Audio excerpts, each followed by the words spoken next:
Our egos are not our amigos. You got to remember that. Your ego is not your amigo. If you show up one more time with that, they will fire you. The voice you just heard is the voice of our next guest, Marcy Anderson. Marcy is the current Chief Human Resources Officer at Quantic Bank and the former Customer Service Supervisor at Southwest Airlines. She's talented, she's passionate, and she's a little... disruptive. And I'm sure they're expecting me to drop the F-bomb tonight, but I don't think I put it in, so I'm just going to go ahead and go Let's go. This is the Leading Through Growth podcast, and my name is Tony Sanders, your host. And what you're going to hear in today's episode is not something that you could learn about or find in a leadership book. This is something that you only get through lived experiences. When Marcy describes HR as empathy in action, you could really tell she means it with every fiber of her being. She's passionate, she's talented, she's smart, she's experienced. And I had to dig deep with her to figure out where that philosophy comes from. I don't know that I ever looked at it differently, Tony. My first, I didn't like grow up as a kid and go, I can't wait to be 53, which I will be in 2 weeks. So, and be a charo, right? I didn't grow up going, I can't wait to be an HR. I mean, honestly, I don't think a lot of us do. I'm a teacher by trade. I am a 7 through 12 English and journalism teacher. I graduated early. I looked just like them. And that was during that era of, the fourth grade teacher and the student, right? So I just felt too close to the students and didn't want to do it. Took a job with Southwest Airlines. Started with Southwest Airlines straight out of college. And that was it. That was the foundation of how you treat people. Therefore, it doesn't matter if you stay in aviation, if you go and be a computer science person, if you go into business analytics or finance, it really doesn't matter which segment of the business you're in. It's about taking care of your people, right?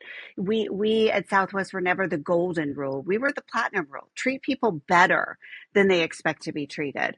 And when you do that, you naturally reap the rewards of it. I mean, how many Gallup surveys are out there that say, right, people who feel appreciated will give more discretionary effort toward work. So if you took every role in the business as empathy in action, your business will move down the field to the goal line faster and in more uniformity, if that's the right word for it. But you're going to get to your goal faster because when you take care of your people take care of you. So I can't say that my philosophy or conviction has ever changed, because from the time I was barely 22, that was what I knew. I knew work hard, bust your ass, turn the plane, but take care of your people. Take care of your people. That's one of those things that's just like so easy to say, and we're all like, yeah, when we hear it. But it's one of those things that's easy to do when things are stable. But when you're in a fast-paced growing environment, it's easy to lose track of. Growth introduces friction. Speed increases, complexity increases, expectations increase. So the question then becomes, what does it actually look like to take care of your people inside a growing organization? Southwest is very unique because pretty much every position at the airport is a union, but it's not the same union. As customer service, I was a International Association of Machinists. Do not ask me how they represented customer service, but that was the union. However, the person, now you got to think back to the days when you had plastic boarding passes, right? Because I'm from that era. I'm from the era that we weighed you before we interviewed you. And if you didn't make weight, we walked you back out and said, come back when you can. Shocking, but that was within our generation. But that person who took that plastic boarding card, different union. The person who loaded the Cokes and the peanuts, different union. The person who loaded the bags in the belly, different union. So you get my idea, right? We had all these different unions, and a typical union environment is that's my job. I get paid to do my job. You get paid to do your job. You don't do my job. That would cause a union issue. But at Southwest, that was not our focus. Our focus was turn the plane in 20 minutes, get the people on, and get them to their destination because they're trying to get to their destination. This is a pass through. So it didn't matter when the flights were running late, when the flights were overselling, when the flights were crazy. If that meant I was in the belly of the plane helping to get the bags in, I was in the belly of the plane. I love Marcy's take on this because most companies defend job descriptions like there's some barriers or boundary lines never to be crossed. But what she's describing alignment around a purpose and a goal. And that's really what true leadership and being a part of a team is all about. And when we have that focus, when we have that clarity and alignment around that goal, then we can actually put our egos to the side. My working geniuses are discernment and enablement. So doing those assessments, they don't define you, but they help guide you, right? I realize that discernment and enablement. So you can throw me an idea. I can discern whether it can be done or not, or how it can be done. And enablement, I help you. I help you achieve your goals. I can over enable. It's like strength finders and the radio buttons, right? Be careful because you can dial things up too high and you can dial them too low. So finding how to navigate that diplomacy or balance. And so my enablement helps me get in relationships with the businesses. It also helps me guide them, teach them, train them so they can go off and do it on their own. A lot of time HR just expects you as a leader to know how to do it or to go do it, or that you have to sit through a 2-hour training course on how to supervise in order to supervise, when honestly, sometimes it's just taking that amount of time. And I call it swimming, like leaders are swimming in water with sharks all around them. They don't know what to do. They're flailing. A training class might give a little assistance, but it's going to get waterlogged and it's not going to help them. So I believe in getting in the water with them. I believe in swimming with them, coaching them through it, doing parts of it with them initially. And then like any type, right? Any type of job skills training, you then start backing up because they're doing it independently. That's more of how I believe we should play versus let me sit in front of a classroom, give you this session, and then good luck, go apply it, right? Where's the through in that? So my view has always been a little bit different, but it's probably tied to that working genius of enablement. And I'll dial it up for new leaders or leaders that need a little guidance, coaching. And then as they start to get it, I will dial it back. HR can be industry agnostic if you are a good business oriented professional, because it's not about, right, the fundamentals of how you deal with people doesn't matter what industry you're in, especially if you focus it the way, you and I talked about at the very beginning, empathy and action, but you have to learn the business. Sometimes people look at it as you have to have the compliance first and then play the business. And I look at it maybe a little bit different. When you understand the business, you can make the compliance fit. Perfect. I am, let's make sure we lay that on the line. While I am a very empathy and action person, I am also a very compliance person, in the sense of compliance is your foundation. You can't build on a sand foundation. It's a solid foundation. But if you don't know the business, you can't build that foundation quite right. And that's, where when I was brought into Quantic, that's really what I was brought in to do, was to help build that foundation. And because I have it, then when the business leaders are unsure of things, I have it as my appendices, the cards in my pocket. I don't throw out, we can't do that because the policy says. I throw out, well, what if we did? Have we thought about? Can we consider? And then have that in my pocket for if push comes to shove, right? I don't start with the policy. I figure out how to help them understand how actions they can take are better actions. And it just so happens, just so happens to align with policy. Marcy is a phenomenal leader, and you can tell that by all the wisdom that she's sharing. You can also tell that that wisdom was gathered and earned in action, in lived experiences. And that means that there were times where she had to get out of her own way. There were times where she had to even overcome her own resistance in order to grow. I'll tell you a story. You want a story? Absolutely. So, back in the day, in the way back machine, when you walked uphill 5 miles to work every day in the snow, in the way back machine, I was, the company I was working for was implementing a new HRIS system. I won't identify the HRIS system. That would be unfair to them, but I did not like it. My expertise at that point was in recruiting. They were using the whole HRIS system, which, let's be real, the majority of HRIS systems are built for the HRIS side, the information side. They're not built for learning and development. They're not built for recruiting, right? The external pieces, they're just built for a core. And then they bolt these things on, and they're oftentimes POSs. Everyone can, define what they want that to be POS to define, but they're POSs, which is why so many people go out and they get iSIMs or JobVite or, one of the other Taleo, if that still exists. I've not been in recruiting for a while. Anyway, Workable is what we use today. But you see my point. We use these bolt-on systems. The company wasn't willing to use bolt-on systems. Therefore, I was told I had to use the system for recruiting. It was a POS. And my attitude went into every implementation with exactly that. It's a piece of poo. It's a piece of poo. It does not work. I don't want it. Ick.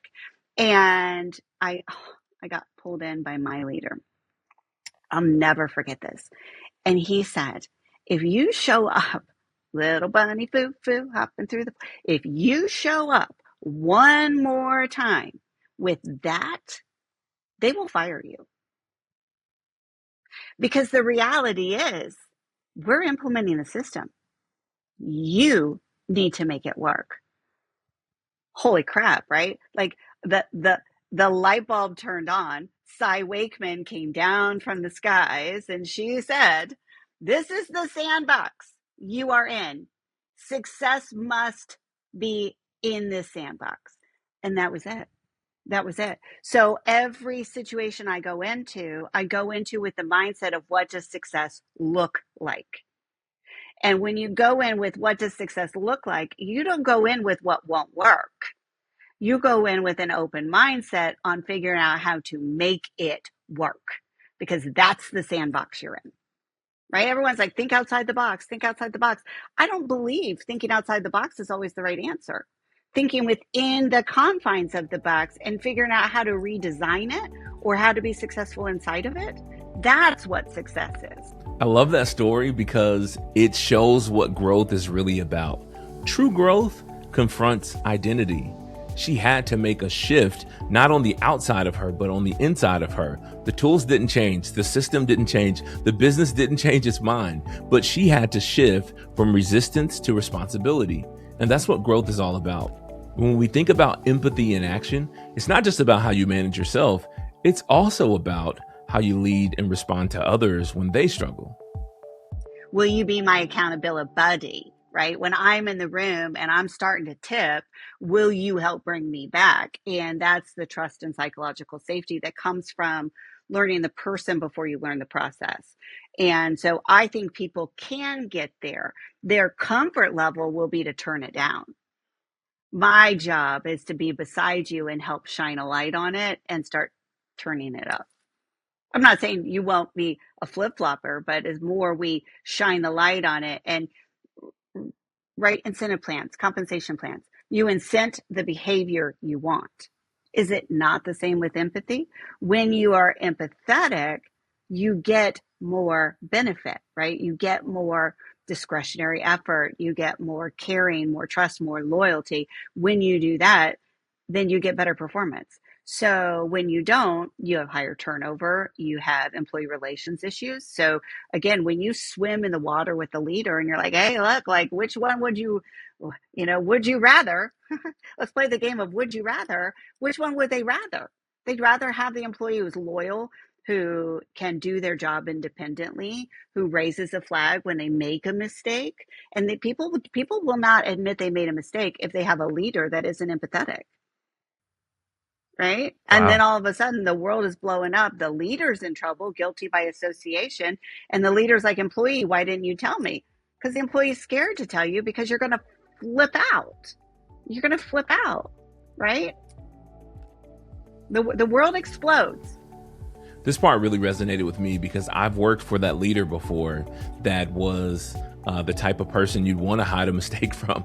And it wasn't because you didn't want them to know about the mistake necessarily. You just didn't know how they were going to respond to it. And that's when it clicked for me that empathy is not about lowering standards. It's about lowering fear. I want you to feel comfortable and safe enough to know that if you bring me a mistake, I'll approach it with a level of understanding that you could be safe in sharing whatever you're struggling with. You can't do that if you don't have trust. If you don't have a Sure. relationship, you cannot tell them something they don't want to hear. In my supply chain position, we had done Strength Finder. I'd done Strength Finders I was a business partner and really like the head of HR for the business, right? And I worked with the white collar side because supply chain has the beyond the turnstile and they had the white. And so I had the white collar side, but I had a guy. I love him. Still text with him. Always do. Like everyone's like, why don't you go into a consulting? Because you people get it from me for free. Like, you won't pay me because you've always gotten it for free. Anyway, he and I got into this intense fellowship over a job, over in the job. And he told me to get out of his swim lane. And I laughed and I'm like, buddy, like people are my swim lane. So let's look at that differently. But we had this intense fellowship and yet we could bring it back. We could bring it back because he has belief as a top 5 in his strength finders. Well, when you have belief as your top 5, like you're a ride or die on that belief. I want you to listen up to this next part because if you're leading through rapid change, or even if you're early in your career, this is something that we all should think about and be aware of. And way back in 2012, I love the way back machine. I had a gal named Lydia who worked for me. And my friend Lisa, we're still very close. We actually get together. We have a text string and we haven't all worked together since 2017, but 2013 for most of us. And yet we're very, that's the result of building a good work relationship. Anyway, Lydia said to me a long time ago, she was an HR coordinator. And now, by the way, she's like this special director in the FDA under like very cool job. You can be anything you want to be. Believe in yourself. Let's go back to Bad Buddy. That was amazing. But she said to me, the best thing that has ever happened to me was sitting outside your office and the fact that you don't close your door. She said, I got to hear you. I got to watch you. I got to, witness things because you didn't shut your door. I learned just by sitting outside your door. So I think that's, breathe, pick up the phone and get to know people. I'll fly anywhere. I'll go anywhere. I mean, don't get me wrong. It was hard to get out of jammies for you this morning. I've almost kept them on the bottom, but I did get fully dressed for you. I did get fully dressed for you. That makes me feel special. But I'm passionate about it. And you can say that's generational. You can say generational says presence matters, but I believe presence matters. When you have presence, then you can be remote, but you come back for touch points. Because if your CEO can walk next door and talk to someone versus calling you, he's going to walk next door. Sure. So what are you doing to make them believe that they shouldn't walk next door, they should call you? Leading through growth requires more than a strategy. It requires emotional discipline. The discipline to check your own ego. The discipline to stay close to your people. and the discipline to respond instead of reacting. And sometimes it starts with remembering your ego is not your amigo. Thank you, Marcy, for sharing your story, and thank you all for listening.